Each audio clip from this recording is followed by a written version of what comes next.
চিকিৎসা গ্রহণ করতে পারছেন বেগম খালেদা জিয়া। গুজবে কান না দেওয়ার আহ্বান বিএনপির। যুক্তরাজ্য থেকে আসছে বিশেষজ্ঞ দল। বিদেশে নেওয়ার সিদ্ধান্ত মেডিকেল বোর্ডের হাতে। নিরাপত্তা নিশ্চিতে বেগম জিয়াকে ভিভিআইপি মর্যাদা। এবার কেয়ারে এসএসএফ পিজিআর মোতায়েন। শারীরিক অবস্থা অপরিবর্তিত থাকলে শিগগিরই দেশে ফিরবেন তারেক রহমান। আগে গণভোট দাবিতে বরিশালে ৮ দলের সমাবেশ। নির্বাচন নিয়ে তালবাহানা করলে সরকারকে উৎখাতের হুঁশিয়ারি। ক্ষমতায় গেলে জনগণকে নিয়ে দেশ এগিয়ে নেবে জামায়াত। অংশগ্রহণমূলক নির্বাচন চায় ইইউ। নতুন ভোটারদের জন্য উপযুক্ত পরিবেশ তৈরিতে চ্যালেঞ্জ দেখছেন মিলার। যে কোনো পরিস্থিতি মোকাবেলায় প্রস্তুত থাকার দাবি ইসির। এবং ৩ দফা দাবিতে প্রাথমিক ও মাধ্যমিক শিক্ষকদের কর্মবিরতিতে। বিভিন্ন স্কুলে ব্যাহত বার্ষিক পরীক্ষা। পড়াশোনায় বিঘ্ন হওয়ায় অভিভাবকদের ক্ষোভ।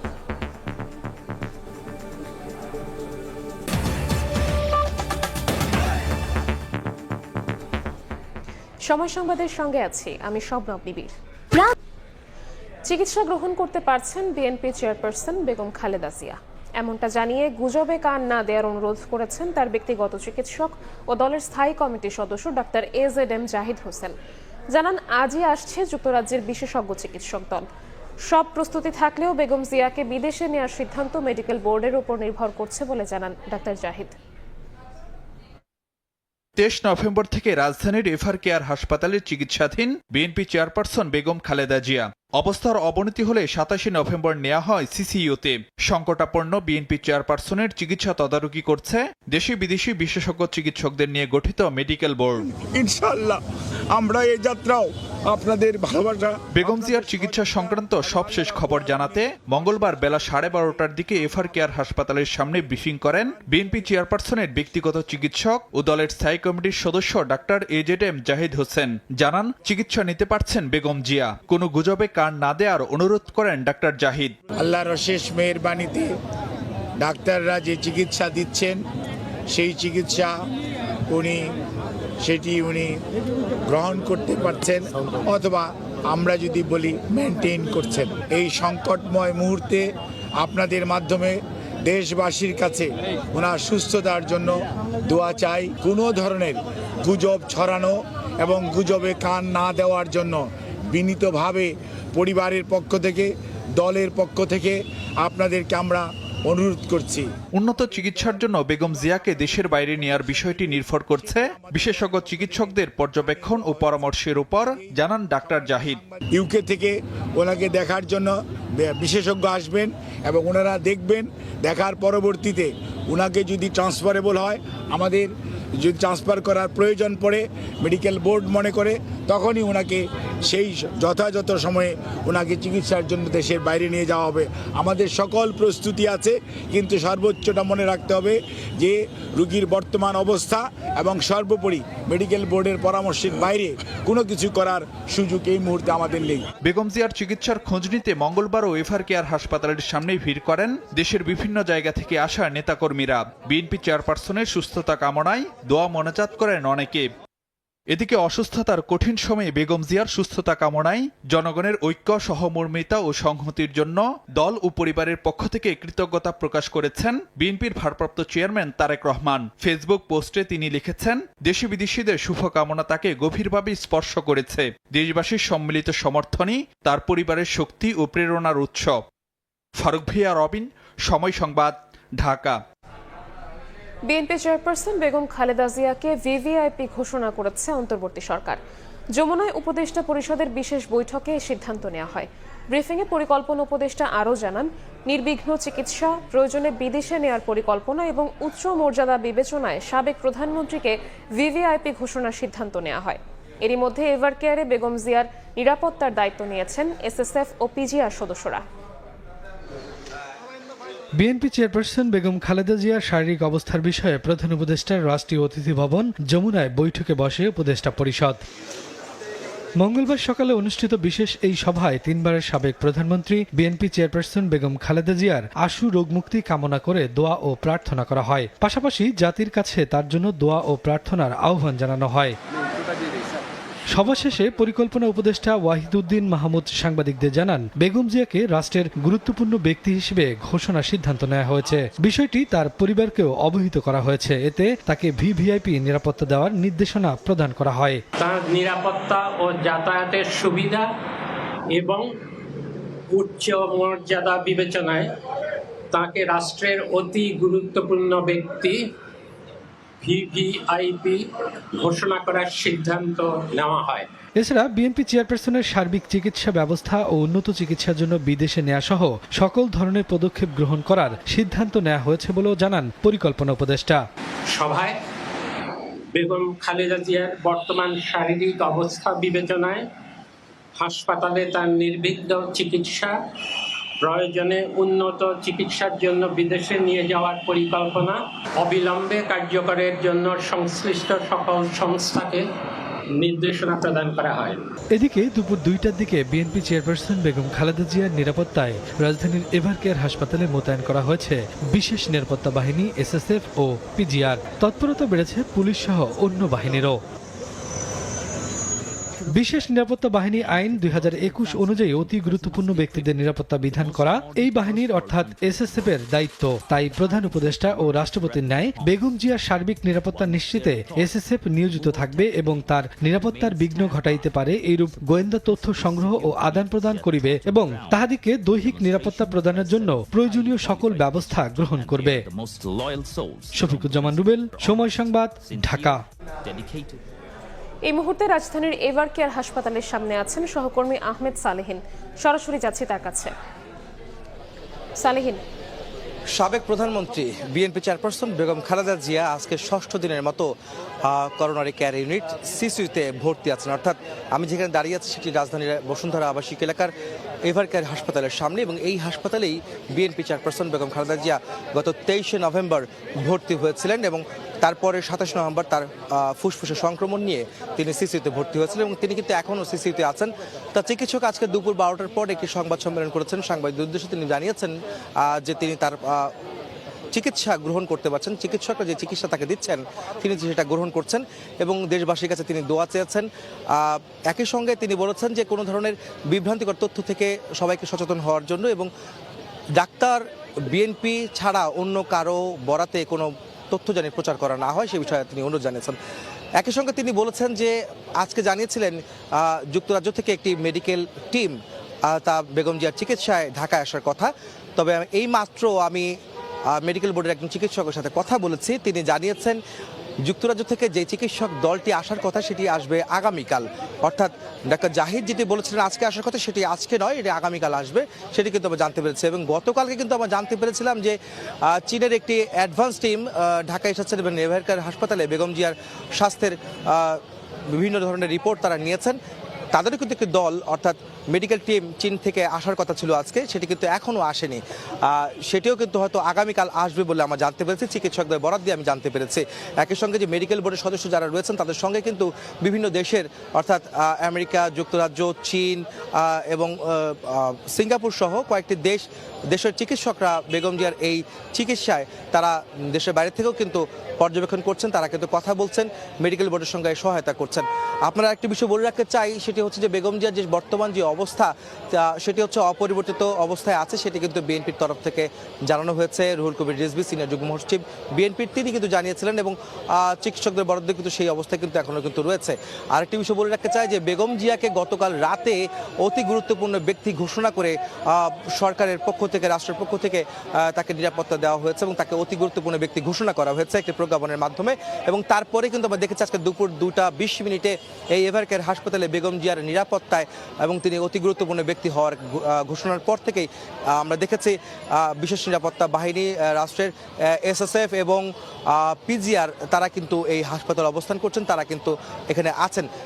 এক করতে বলা যায় সেটি হচ্ছে যে এভারকেয়ার হাসপাতাল এখন সম্পূর্ণভাবে বিশেষ নিরাপত্তা বলয়ে অবস্থান করছে এবং বেগম জিয়া কিন্তু সেই নিরাপত্তা মধ্যে আছেন। আরেকটি বিষয়, বিএনপি মহাসচিব মির্জা ফখরুল আলমগীর তিনি গণমাধ্যমের সঙ্গে কথা হয়েছিল, তিনি জানিয়েছেন যে তার বড় ছেলে তারেক রহমান যিনি বিএনপির ভারপ্রাপ্ত চেয়ারম্যান তিনি লন্ডনে অবস্থান করছেন, তিনি কবে নাগাদ দেশে ফিরবেন সেই বিষয়গুলো নিয়ে কথা হচ্ছিল। তিনি জানিয়েছেন তারেক রহমান তিনি তার মায়ের চিকিৎসার অবস্থা পর্যবেক্ষণ করছেন এবং অবস্থা অপরিবর্তিত থাকলে তিনি খুব শীঘ্রই দেশে ফিরবেন বলে বিএনপি মহাসচিব মির্জা ফখরুল ইসলাম আলমগীর গণমাধ্যমে জানিয়েছেন।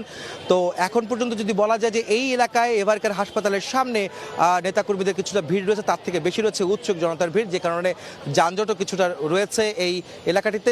আইনশৃঙ্খলা বাহিনীর সদস্যরা কিন্তু যথেষ্ট চেষ্টা করছেন এই সাধারণ মানুষদেরকে সরিয়ে দিয়ে রাস্তা থেকে সচল রাখার জন্য।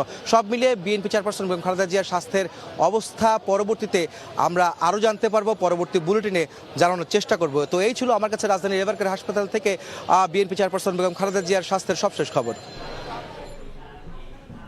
রাজধানীর এভারকেয়ার হাসপাতালের সামনে থেকে সরাসরি যুক্ত হয়েছিলেন সহকর্মী আহমেদ সালেহিন। তারেক রহমান এখনও ট্রাভেল পাসের জন্য আবেদন করেননি বলে জানিয়েছেন পররাষ্ট্র উপদেষ্টা তৌহিদ হোসেন। বিএনপির ভারপ্রাপ্ত চেয়ারম্যান চাইলেই দ্রুত ইস্যু করা হবে। স্বরাষ্ট্র উপদেষ্টা জানান, বিশেষ ব্যক্তিদের ক্ষেত্রে বিশেষ নিরাপত্তা ব্যবস্থা নেবে সরকার। বেগম জিয়ার শারীরিক অবস্থা অপরিবর্তিত থাকলে শিগগিরই তারেক রহমান দেশে ফিরবেন বলে আশা জানিয়েছেন বিএনপি মহাসচিব। বিএনপি চেয়ারপারসন বেগম খালেদা জিয়া হাসপাতালে ভর্তির পর থেকেই আলোচনায় ভারপ্রাপ্ত চেয়ারম্যান তারেক রহমানের দেশে ফেরার বিষয়টি। দলের সিনিয়র নেতারা জানান, শিগগিরই দেশে ফিরবেন তিনি। আবার তারেক রহমানের জন্য ট্রাভেল পাস ব্যবস্থা করার আশ্বাস দিয়েছে পররাষ্ট্র মন্ত্রণালয়। তবে এখনও ট্রাভেল পাসের আবেদন করেননি বিএনপির ভারপ্রাপ্ত চেয়ারম্যান, এমন তথ্য নিশ্চিত করে মঙ্গলবার পররাষ্ট্র উপদেষ্টা তৌহিদ হোসেন বলেন, চাওয়া মাত্রই তা ইস্যু করা হবে। সাংবাদিকদের প্রশ্নের জবাবে উপদেষ্টা বলেন, খালেদা জিয়া দেশের বাইরে চিকিৎসা নিতে চাইলে সেক্ষেত্রেও সর্বোচ্চ সহযোগিতা করবে সরকার। ট্রাভেল পাসটা ইস্যু হয়েছে কিনা স্যার? চাইলে ইস্যু হবে, কিন্তু এখনো চান নাই। আমার জানার মতো এখনো চান নাই। বেগম জিয়াকে বিদেশ নেওয়ার বিষয়ে কোনো আলোচনা আপনাদের? না, ওটার প্রস্তুতি আছে। যদি প্রয়োজন ডাক্তাররা বললে তখন তো নিয়ে যাওয়া হবে। ওনার আত্মীয় স্বজন এবং পার্টির লোকেরা কনফার্ম করবে বাইরে নিয়ে যাওয়া হচ্ছে কিনা। অ্যারেঞ্জমেন্ট আছে। তার মানে তারেক রহমানের আশা নিয়ে কোনো সুনির্দিষ্ট তথ্য নাই? না, কোনো সুনির্দিষ্ট তথ্য নেই। এদিন সচিবালয়ে আইন শৃঙ্খলা সংক্রান্ত কোর কমিটির বৈঠক শেষে তারেক রহমানের নিরাপত্তা নিয়ে জানতে চাইলে স্বরাষ্ট্র উপদেষ্টা জাহাঙ্গীর আলম চৌধুরী বলেন, দেশে কারো নিরাপত্তায় কোনো ঝুঁকি নেই। বিশেষ ব্যক্তিদের ক্ষেত্রে বিশেষ ব্যবস্থার আশ্বাস দেন উপদেষ্টা। বাংলাদেশে কারো কোনো নিরাপত্তার কোনো শঙ্কা নেই। স্বরাষ্ট্র মন্ত্রণালয় সবার জন্য প্রস্তুত আছে এবং স্পেশালি যাদের জন্য দরকার তাদের জন্য স্পেশাল যেটা দেওয়ার দরকার ওইটার জন্য আমরা প্রস্তুত আছি। এদিকে গণমাধ্যমে বিএনপি মহাসচিব জানিয়েছেন, বেগম খালেদা জিয়াকে বিদেশে নেয়ার মতো শারীরিক পরিস্থিতি পর্যবেক্ষণ করেই দেশে ফেরার সিদ্ধান্ত নেবেন তারেক রহমান। পরিস্থিতি অপরিবর্তিত থাকলে শিগগিরই দেশে ফিরবেন বলে আশা মির্জা ফখরুলের। প্রসূন আশিস, সময় সংবাদ, ঢাকা। নির্বাচন নিয়ে তালবাহানা করলে জনগণই সরকারকে উৎখাত করবে বলে হুঁশিয়ারি দিয়েছেন ইসলামী আন্দোলন বাংলাদেশের আমির। আগে গণভোট সহ 5 দফা দাবিতে জামায়াত সহ 8 দলের বরিশাল বিভাগীয় সমাবেশে একথা বলেন তিনি।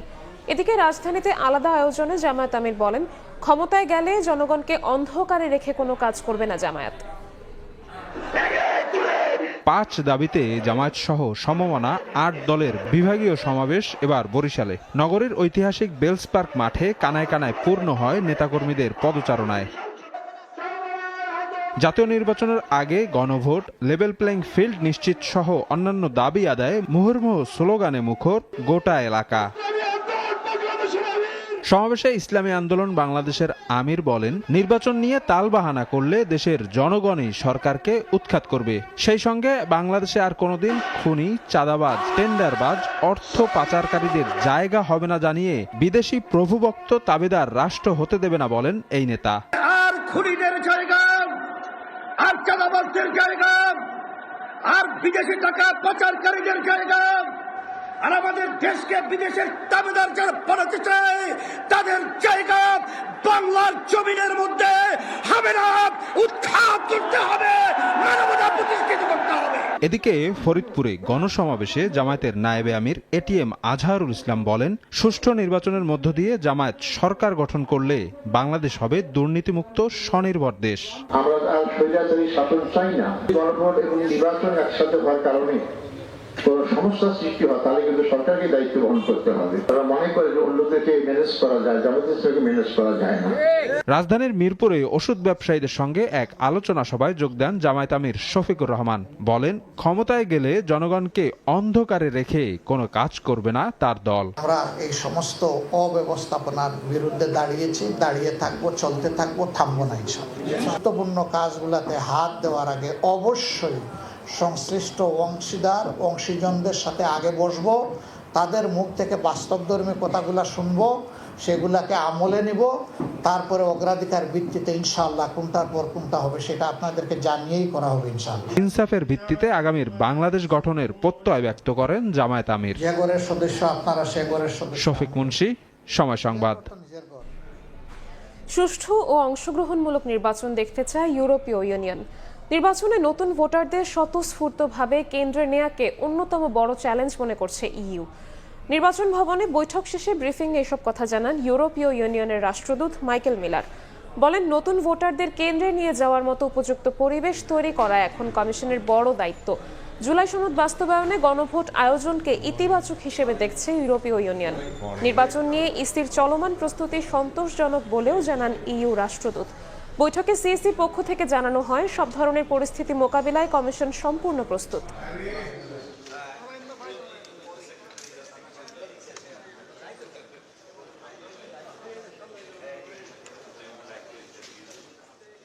I mentioned the challenge will be that your generation of citizens who did not take part in previous polls. The Commission is ready for the holding of elections which will combine not only the popular vote but also, of course, the referendum on the July Charter. We will continue to support the holding of the first democratic election. The European Union is preparing to deploy a very large election observer mission. And how do you ensure that the elections are smooth and participatory? That's what we want to see. সময় সংবাদে আরো থাকছে। কর্মচারীর লোভের বলে দোকান মালিকের ছেলে হত্যার শিকার কিশোরকে খোঁজার নাটক। পরিবারের কাছে মুক্তিপণ দাবির সূত্রে র্যাবের জালে ধরা।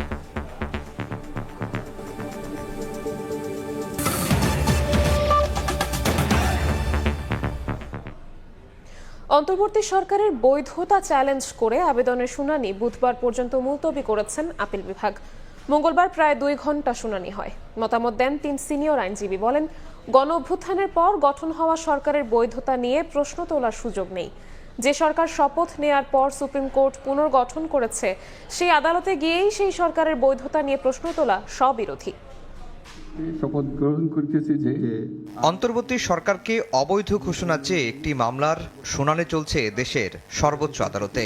মামলা করা আইনজীবীর মূল যুক্তি হচ্ছে 5 আগস্টের গণঅভ্যুত্থানের মুখে তৎকালীন প্রধান বিচারপতি সহ আপিল বিভাগের বিচারপতিরা ক্যান্টনমেন্টে আশ্রয় নিয়েছিলেন। ফলে সংবিধানের 106 অনুচ্ছেদ অনুযায়ী সরকার গঠনে রাষ্ট্রপতির রেফারেন্সের বিষয়ে তাদের মতামত দেওয়ার সুযোগ নেই। এতে বর্তমান সরকারের শপথ ও গঠন প্রক্রিয়া অবৈধ হয়েছে।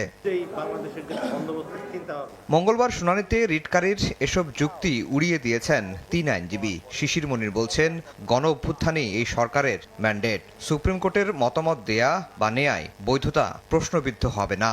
সারা দুনিয়ার কোথাও গণ অভ্যুত্থান হওয়ার পরে সরকার গঠনের জন্য আদালতের কাছে আসা হয় না, জনগণ নিজেরাই সরকার গঠন করেন। এখানেও তাই হয়েছে, সকলে মিলে কনসেনসাসের ভিত্তিতে সরকার গঠিত হয়েছে। এখানে আদালতের মতামতের পক্ষে বিপক্ষের কোনো প্রশ্ন জড়িত নেই। আইনজীবীরা বলছেন, যে সরকার সুপ্রিম কোর্ট পুনর্গঠন করেছে সেই আদালতে গিয়েই সেই সরকারের বৈধতা নিয়ে প্রশ্ন তোলা স্ববিরোধী। যেহেতু রাষ্ট্রপতি সাংবিধানিকভাবে তিনি নিয়োজিত ছিলেন এবং তিনি তার নেতৃত্বে তার সভাপতিত্বে অনুষ্ঠিত বৈঠকে অন্তর্বর্তীকালীন সরকার গঠনের যে সিদ্ধান্ত নিয়েছিলেন সেটা সংবিধান সম্মত। সুপ্রিম কোর্টের আপিল বিভাগের কাছে এসে বলছি যে সরকার অসাংবিধানিক, অথচ সেই আপিল বিভাগে কিন্তু ওই সরকারই গঠন করেছে। কাজে এটা তো স্ববিরোধী একটা কথা। বুধবার এ বিষয়ে শুনানির জন্য ফের বসবে আপিল বিভাগ। ওই দিন মতামত দেবেন রাষ্ট্রের সর্বোচ্চ আইন কর্মকর্তা। এর আগে সরকারের বৈধতা চ্যালেঞ্জ করে করা রিটটি খারিজ করেছিলেন হাইকোর্ট। আফজাল হোসেন, সময় সংবাদ, ঢাকা। কুষ্টিয়ায় 6 জনকে হত্যা মামলায় জাসদ সভাপতি হাসানুল হক ইনুর বিরুদ্ধে সাক্ষ্য গ্রহণ পিছিয়ে 7 ডিসেম্বর নির্ধারণ করেছেন আন্তর্জাতিক অপরাধ ট্রাইব্যুনাল 2। এর আগে সোমবার তার বিরুদ্ধে 2 জন সাক্ষ্য দেন। এ মামলায় ইনুর বিরুদ্ধে 6 জন হত্যাসহ মোট 8টি অভিযোগ আনা হয়। এদিকে আশুলিয়ায় 7 জনকে হত্যা ও 6 মরদেহ পোড়ানোর মামলায় জবানবন্দি দেন তদন্ত কর্মকর্তা জানে আলম খান। মামলাটিতে মোট আসামি 16 জন। এর মধ্যে সাবেক এমপি সাইফুল ইসলাম সহ 8 জন পলাতক, আর গ্রেফতার আছেন 8 জন। অন্যদিকে ট্রাইব্যুনাল 1-এ রামপুরায় কার্নিশে ঝুলে থাকা আমির হোসেনকে গুলি এবং 2 জনকে হত্যার ঘটনায় সাক্ষ্য গ্রহণ হয়েছে। এই মামলার একমাত্র গ্রেফতার আসামি চঞ্চল চন্দ্র সরকারকে সকালে ট্রাইব্যুনালে হাজির করা হয়। বাকি 4 আসামি পলাতক। গত 18 সেপ্টেম্বর সাবেক ডিএমপি কমিশনার হাবিবুর রহমান সহ 5 জনের বিরুদ্ধে অভিযোগ গঠন করে বিচার শুরুর আদেশ দেন ট্রাইব্যুনাল 1।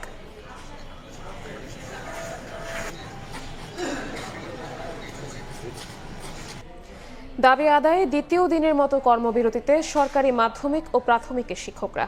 এতে ব্যাহত হচ্ছে বার্ষিক পরীক্ষা। প্রতিষ্ঠান প্রধানরা পরীক্ষা নিতে চাইলেও সহকারী শিক্ষকরা কর্মবিরতিতে থাকায় স্কুলে এসে ঘুরে গেছে শিক্ষার্থীরা। আবার কোনো প্রতিষ্ঠান চালু রেখেছে পরীক্ষা কার্যক্রম। বার্ষিক পরীক্ষার মধ্যে শিক্ষকদের কর্মবিরতিতে ক্ষুব্ধ অভিভাবকেরা। মঙ্গলবার বার্ষিক পরীক্ষার জন্য স্কুলে আসে শিক্ষার্থীরা, কিন্তু শিক্ষকদের কর্মবিরতির কারণে সেই পরীক্ষা নিতে পারেনি কর্তৃপক্ষ। পরীক্ষা দিতে এসেও ফিরে যেতে হয়েছে অনেক স্কুলের শিক্ষার্থীদের। হেড স্যারের কাছে ফোন দিছিল, তো সেই সময় আসলে বলল যে এক্সাম হবে, তো একদম তাড়াতাড়ি প্রস্তুতি নেওয়া লাগছে।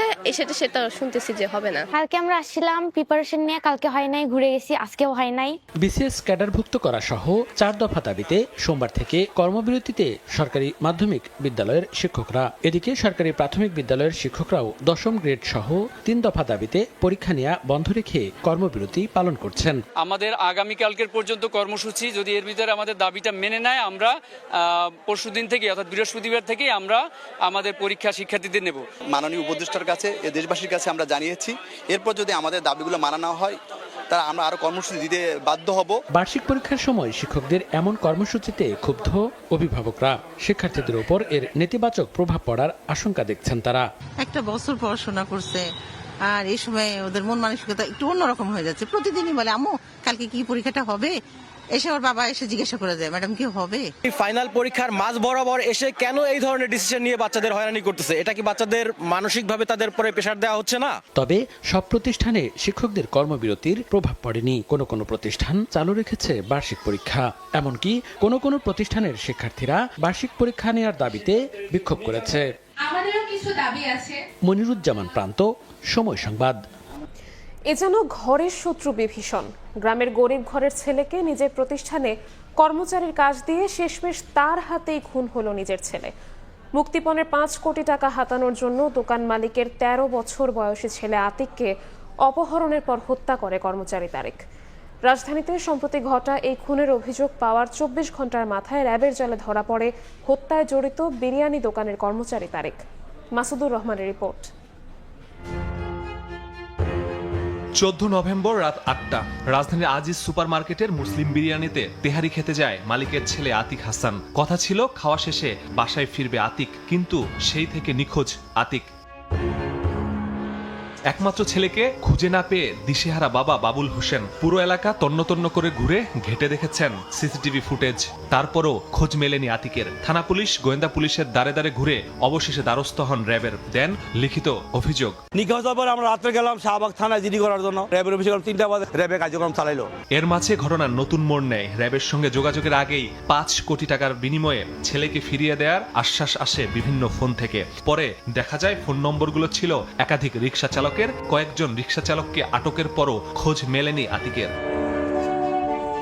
5 কোটি টাকা থেকে মুক্তিপণ নামে 5 লাখে। পরে মুক্তিপণের টাকা নিয়ে আসামি ধরতে ফাঁদ পাতে র্যাব। উত্তরা, পল্লবী একাধিক জায়গায় অভিযানের পর কারওয়ান বাজারে সন্ধান মেলে অপহরণকারীর। বেরিয়ে আসে থলের বেড়াল। দেখা যায় অপহরণকারী নিখোঁজ আতিকের বাবারই দোকানের কর্মচারী তারেক।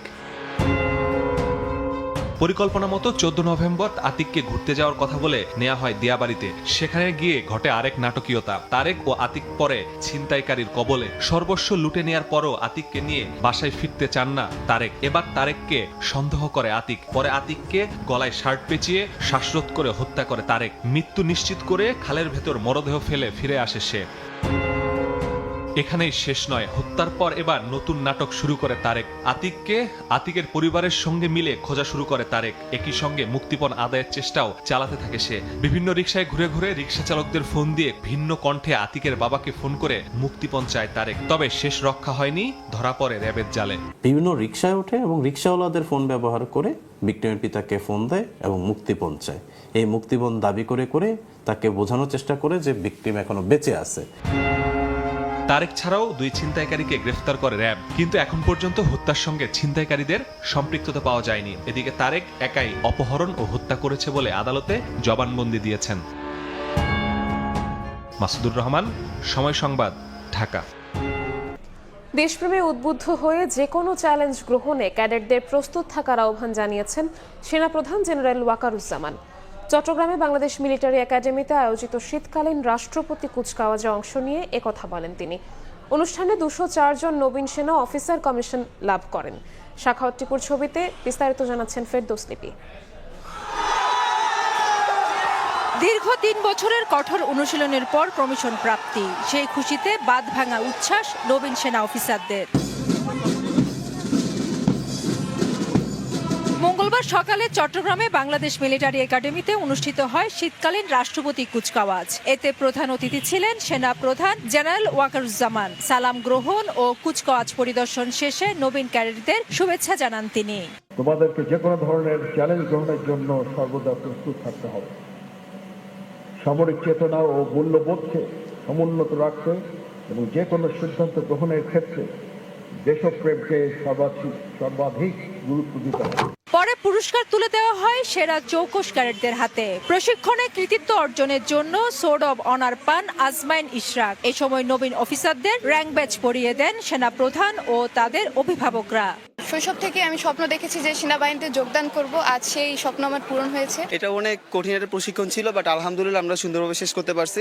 এই জন্য সবার কাছে আন্তরিক ধন্যবাদ। আমার কাছে খুব আনন্দ লাগছে, আমি খুব গর্বিত আমার ছেলে হতে গেছে। এবার 89তম বিএমএ দীর্ঘমেয়াদী কোর্সে 184 জন এবং 60তম বিশেষ কোর্সে 20 জন অফিসার ক্যাডেট কমিশন লাভ করেন। দীর্ঘ কঠিন প্রশিক্ষণ শেষে এসব নবীন অফিসাররা দেশের জনগণ ও সার্বভৌমত্ব রক্ষায় সর্বাগ্রে কাজ করবে, এমন প্রত্যাশা সংশ্লিষ্টদের। ফেরদৌস লিপি, সময় সংবাদ, চট্টগ্রাম। সরকারের সামাজিক সুরক্ষা কর্মসূচির সুবিধা নিতে 10,000 টাকা পর্যন্ত ঘুষ দিতে হচ্ছে ক্ষুদ্র নৃগোষ্ঠীর জনগণকে। দেশে জাতীয় দারিদ্র্যের হার 18.7% হলেও পার্বত্য ও ক্ষুদ্র নৃগোষ্ঠী অধ্যুষিত সমতলে এই হার 80% পর্যন্ত। এমন তথ্য উঠে এসেছে টিআইবির প্রতিবেদনে। সংস্থাটি বলছে, সেনাবাহিনী ছাড়া পার্বত্য অঞ্চলে শান্তি প্রতিষ্ঠা সম্ভব নয়। জাতীয় পর্যায়ে দারিদ্র্যের হার যেখানে 18.7%, পার্বত্য চট্টগ্রামে এর চেয়ে অনেক বেশি 65%, আর ক্ষুদ্র নৃগোষ্ঠী অধ্যুষিত সমতল এলাকায় যা 80%। অথচ সামাজিক নিরাপত্তা কর্মসূচির সুবিধা পেতে 500 থেকে 10,000 টাকা পর্যন্ত ঘুষ দিতে হচ্ছে ক্ষুদ্র নৃগোষ্ঠীর জনগণকে। ট্রান্সপারেন্সি ইন্টারন্যাশনাল বাংলাদেশ টিআইবির করা ক্ষুদ্র নৃগোষ্ঠী অন্তর্ভুক্তিমূলক এক প্রতিবেদনে উঠে এসেছে এমন তথ্য।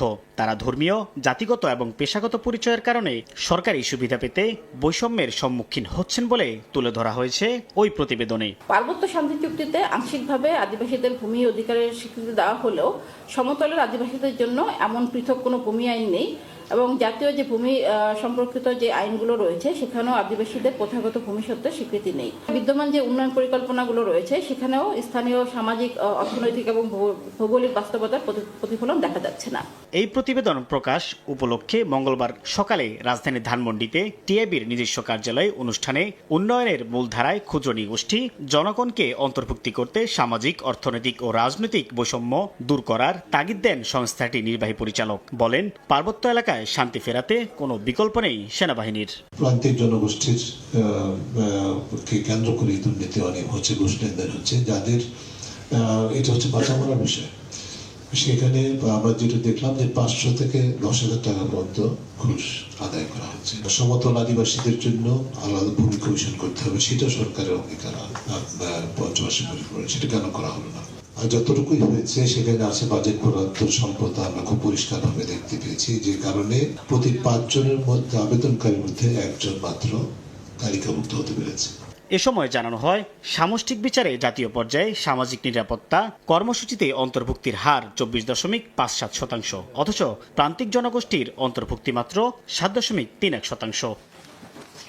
সাইফুল ইসলাম, সময় সংবাদ, ঢাকা। সময় টেলিভিশনের সংবাদ প্রকাশের পর অবশেষে দেশে ফিরছেন আমিরাতে কারাবন্দী 24 জন জুলাই যোদ্ধা।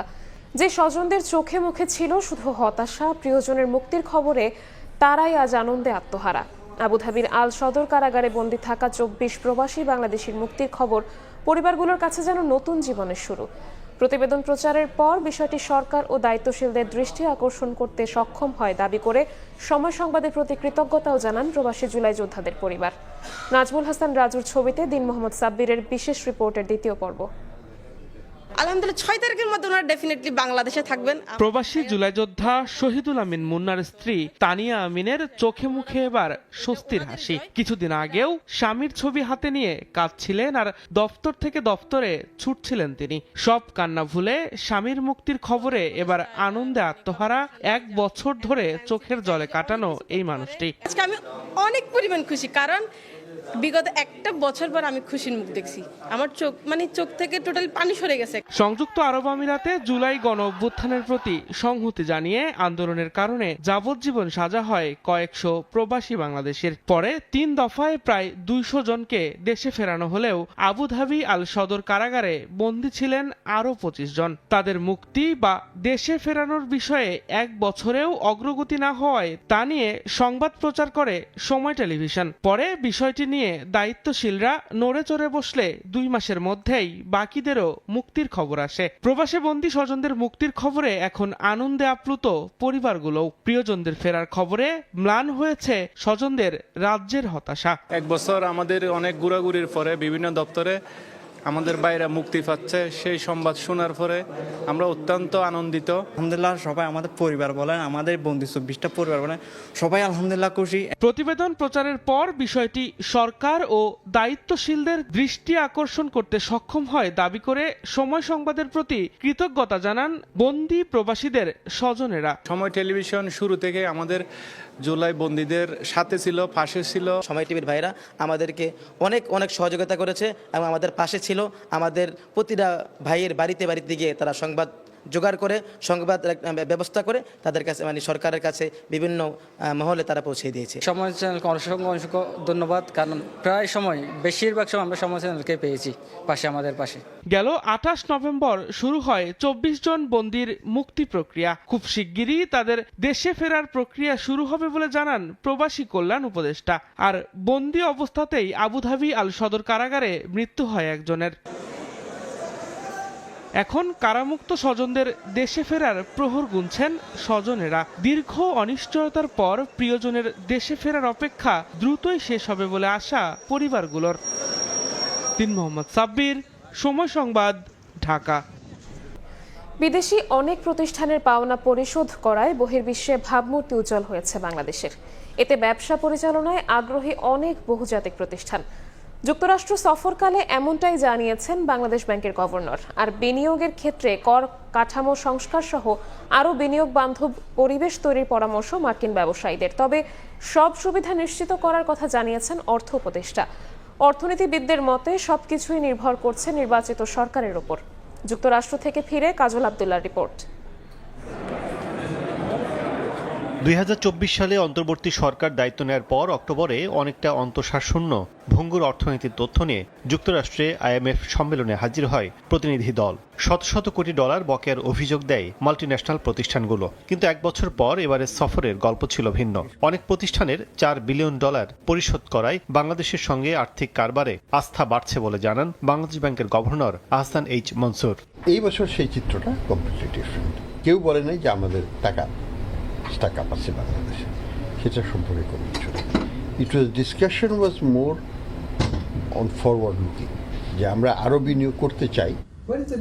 সম্প্রতি ওয়াশিংটন সফরে গিয়ে গভর্নর সহ অর্থ উপদেষ্টা, সচিব, এনবিআর চেয়ারম্যান বৈঠক করেছেন ইউএস চেম্বারের সঙ্গে। মার্কিন সরকার প্রতিনিধি সহ বৈঠক অংশ নেয় মাল্টিন্যাশনাল অনেক প্রতিষ্ঠান। সংস্কার ও পরিবর্তনশীল অর্থনীতির তথ্যে বিনিয়োগে ইতিবাচক মার্কিন ব্যবসায়ীরা। বিনিয়োগের ক্ষেত্রে তাদের পর্যবেক্ষণ তুলে ধরেন অর্থ উপদেষ্টা। ডাবল ট্যাক্সেশনের প্রবলেম আছে তাদের, কিছু জায়গায় ওরা বলেছে যে কিছু ট্যাক্স একটু হাই, বিশেষ করে যে কার্বনেটেড ড্রিঙ্কের জন্য অতিরিক্ত বেশি হাই। আমরা চেষ্টা করব এখন থেকে যেটা যাতে কেউ কমপ্লেন না করে। উপদেষ্টা জানান, বিনিয়োগকারীদের সব সুবিধা নিশ্চিত করেছে সরকার, তবে নির্বাচিত সরকারই তাদের আস্থা বলে মনে করেন অর্থনীতিবিদরা। ওটা হচ্ছে ফরেন ডাইরেক্ট ইনভেস্টমেন্ট আনার জন্য আরেকটু ফ্রেন্ডলি করতে হবে, ইনভেস্টমেন্ট ফ্রেন্ডলি, দ্রুত যাতে। আমরা তো সিঙ্গেল উইন্ডোর কথা বলেছি। যেহেতু পলিটিক্যাল স্টেবিলিটি কি হতে যাচ্ছে ফেব্রুয়ারি নির্বাচনের পরে, তো সেই জায়গায় এই মুহূর্তে বিনিয়োগকারীদের কাছ থেকে হয়তো আশানুরূপ সাড়া এই মুহূর্তে হয়তো পাওয়া যাবে না। দ্বিপাক্ষিক বৈঠকে মার্কিন তুলাদের তৈরি পণ্যের শুল্কমুক্ত প্রবেশ সুবিধা দেওয়ার প্রস্তাবও দিয়েছে বাংলাদেশ। বাংলাদেশ প্রতিনিধি দল ও মার্কিন ব্যবসায়ীদের বিভিন্ন পর্যায়ের বৈঠকে বাংলাদেশে বিভিন্ন খাতের ব্যবসায় সহযোগিতার ইতিবাচক আলোচনা হলেও বাংলাদেশের যে জিএসপি সুবিধা মার্কিন যুক্তরাষ্ট্রের প্রয়োজন তা নিয়ে উল্লেখ করলেও কোনো ইতিবাচক সাড়া মেলেনি যুক্তরাষ্ট্রের ট্রেড বোর্ডের কাছ থেকে। ওয়াশিংটন ডিসি থেকে কাজল আব্দুল্লাহ, সময় সংবাদ, যুক্তরাষ্ট্র। এবার রংপুর বিভাগের খবর।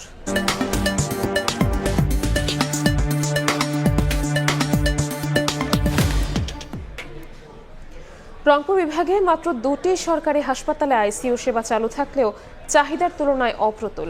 ফলে মোটা অঙ্কের টাকা খরচ করে রোগীদের আইসিইউ সেবা নিতে হয় বেসরকারি হাসপাতালে। বিশেষজ্ঞরা বলছেন, সরকারের সুনির্দিষ্ট কোনো নীতিমালা না থাকায় যে যার মতো মূল্য নির্ধারণ করছে। যদিও স্বাস্থ্য বিভাগ বলছে, নীতিমালা না থাকলেও বিষয়টি নিয়ে তারা কাজ করছে। শাকিল মাহমুদের ছবিতে নাজমুল ইসলাম নিশাতের রিপোর্ট। রংপুর বিভাগে সরকারি আইসিইউ সেবা রয়েছে শুধু রংপুর ও দিনাজপুর মেডিকেল কলেজ হাসপাতালে, কিন্তু চাহিদার তুলনায় তা অপ্রতুল।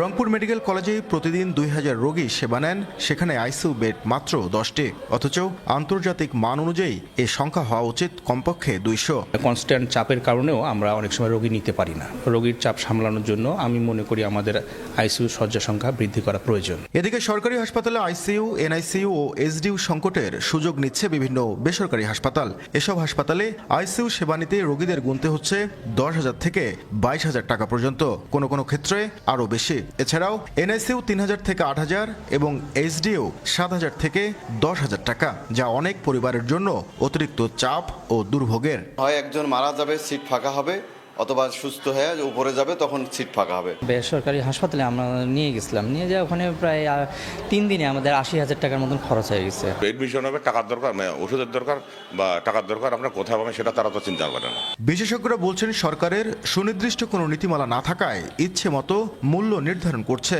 ফলে স্বাস্থ্য খাতে চরম অব্যবস্থাপনা তৈরি হয়েছে।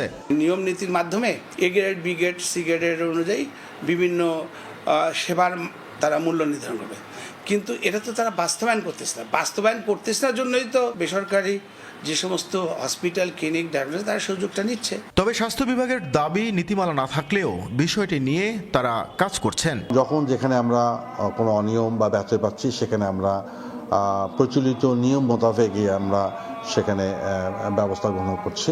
প্রশ্ন উঠেছে, স্বাস্থ্য খাতের শৃঙ্খলা ফেরাতে জনগুরুত্বপূর্ণ এমন বিষয়ে দীর্ঘ সময়ে কেন নীতিমালা প্রণয়ন করা হয়নি। শুধু আইসিইউ, সিসিইউ কিংবা এনআইসিইউ নয়, বিভিন্ন ডায়াগনস্টিক সেন্টারে রোগ নির্ণয়ের যে মূল্য নির্ধারণ করা হয়েছে সেটিও নির্ধারণ করেছে প্রতিটি ডায়াগনস্টিক সেন্টার নিজেই। বিশেষজ্ঞরা বলছেন, কোন ডায়াগনস্টিক সেন্টারে কোন পরীক্ষা করতে কী পরিমাণ অর্থ খরচ হবে সেটি জনগণের সামনে উন্মুক্ত করতে একটি শক্ত নীতিমালা প্রণয়ন করা জরুরি। নাজমুল ইসলাম নিশাত, সময় সংবাদ, রংপুর। আমানতকারীদের আস্থা ফেরানোই নতুন ব্যাংকের প্রথম কাজ। সেই চেষ্টাই করবে সম্মিলিত ইসলামী ব্যাংক, এমন আশার কথাই জানিয়েছেন নবনিযুক্ত চেয়ারম্যান ডক্টর আয়ুব আলী। আর বাংলাদেশ ব্যাংক বলছে, খুব দ্রুতই নিয়ম অনুযায়ী ব্যাংকে লেনদেন করতে পারবেন আমানতকারী ও অন্যান্য গ্রাহকরা। 9 নভেম্বর প্রাথমিক অনুমোদনের 20 দিনের মাথায় 30 নভেম্বর চূড়ান্ত অনুমোদন পায় সম্মিলিত ইসলামী ব্যাংক। নতুন চেয়ারম্যান হিসেবে দায়িত্ব পান সাবেক সচিব ডক্টর আয়ুব আলী। পরদিন লাইসেন্স হস্তান্তর হয় অর্থ মন্ত্রণালয়ের আর্থিক প্রতিষ্ঠান বিভাগে। মঙ্গলবার বাংলাদেশ ব্যাংকের গভর্নরের সঙ্গে সাক্ষাৎ করেন নবনিযুক্ত চেয়ারম্যান। জানান, আমানতকারীদের আস্থা ফেরানোই নতুন ব্যাংকের প্রথম লক্ষ্য। আমাদের প্রথম কাজই হচ্ছে আমানতকারীদের আস্থা ফিরিয়ে আনা। এবং আমরা মনে করি যে সরকারি সেক্টরে ইসলামী ব্যাংক আস্থার একটা প্রতীক হয়ে উঠবে, এটা আমি দৃঢ়ভাবে বিশ্বাস করি। বাংলাদেশ ব্যাংক বলছে, গ্রাহকদের কথা মাথায় রেখে দ্রুতই সম্মিলিত ইসলামী ব্যাংক আমানতকারীদের অর্থ ফেরত, মুনাফার হার, বেতন স্কেল সহ স্কিম ঘোষণা করবে। প্রয়োজন কতটুকু টাকা উত্তোলনের এটা যাচ করা তো আসলে সম্ভব না। প্রত্যেকেই তো ব্যাখ্যা দেবে যে আমার অত্যন্ত প্রয়োজন, ওইটা যেহেতু যাচ করা সম্ভব না, এই জন্য আমানত আমরা পরিমাণটা ফিক্স করে দিলাম যে এই মুহূর্তে 2 লক্ষ টাকার বেশি আমরা দিব না। বাংলাদেশ ব্যাংক সূত্রে জানা গেছে, সরকারি বিভিন্ন বিভাগীয় সচিব ও যুগ্ম সচিব, পেশাদার ব্যাংকার, হিসাববিদ ও আইনজীবী সমান সংখ্যক স্বতন্ত্র পরিচালক হিসেবে নিয়োগ পেতে পারেন ব্যাংকের বোর্ডে। সেলিয়া সুলতানা, সময় সংবাদ, ঢাকা। ধারাবাহিকভাবে কমার পর এবার ভোক্তা পর্যায়ে বাড়ল এলপি গ্যাসের দাম। ডিসেম্বরে প্রতি 12 কেজি সিলিন্ডারের দাম 38 টাকা বাড়িয়ে 1253 টাকা নির্ধারণ করেছে বিইআরসি। নতুন দাম কার্যকর হবে সন্ধ্যা থেকে। বিকেলে রাজধানীর রমনায় সংবাদ সম্মেলনে নতুন এ দর ঘোষণা করেন বাংলাদেশ এনার্জি রেগুলেটরি কমিশনের চেয়ারম্যান জালাল আহমেদ। জানান, আন্তর্জাতিক বাজারে এলপি গ্যাসের কাঁচামালের দাম বাড়ায় দেশের বাজারেও সমন্বয় করতে হয়েছে। বেড়েছে যানবাহনে ব্যবহৃত অটো গ্যাসের দামও। প্রতি লিটারের দাম 55 টাকা 58 পয়সা থেকে বাড়িয়ে নির্ধারণ করা হয়েছে 57 টাকা 32 পয়সা।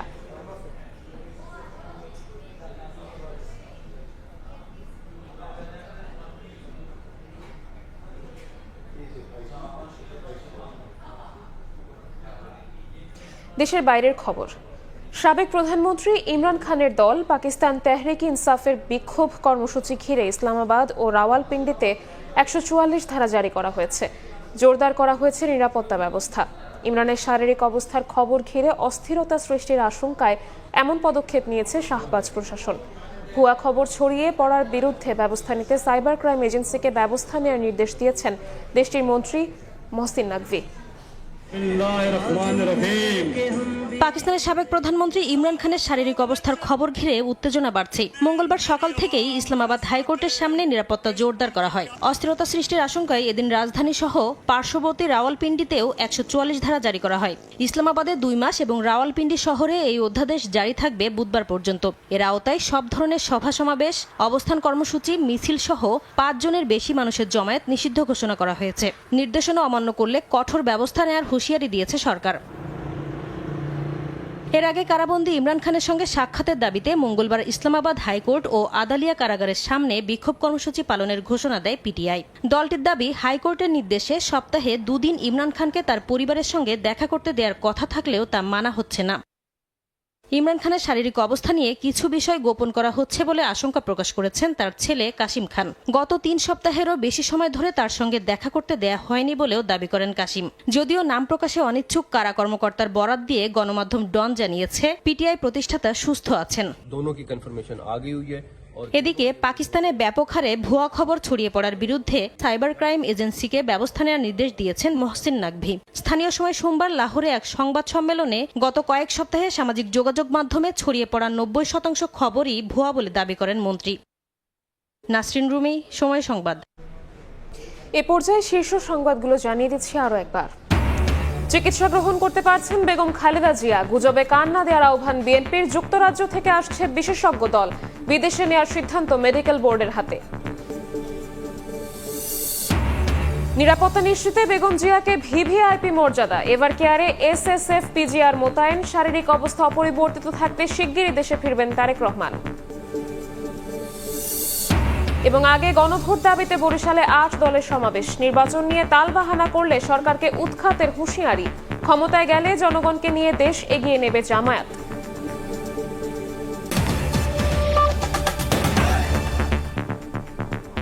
এই ছিল বিকেল 5টার সময় সংবাদে। এরপর বাংলার সময় নিয়ে আসছে কিছুক্ষণ পরই। সঙ্গেই থাকুন সময়ের।